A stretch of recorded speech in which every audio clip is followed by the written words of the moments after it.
Ika-101 kabanata. Ang pangako ng hari. Panginoon, aawit ako ng tungkol sa inyong pag-ibig at katarungan.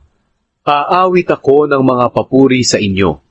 Mamumuhay ako ng walang kapintasan. Kailan niyo ako lalapitan? Mamumuhay ako ng matuwid sa aking tahanan, at hindi ko hahayaan ang kasamaan.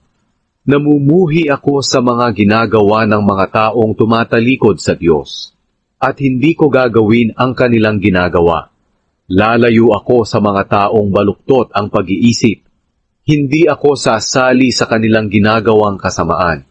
Sino mang lihim na naninira sa kanyang kapwa ay aking wawasakin. Ang mga hambog at mapagmataas ay hindi ko palalagpasin. Ipapadama ko ang aking kabutihan sa aking mga kababayan na tapat sa Diyos at namumuhay ng matuwid. Sila'y magiging kasama ko at papayagan kong maglingkod sa akin. Ang mga mandaraya at mga sinungaling ay hindi ko papayagang tumahan sa aking palasyo.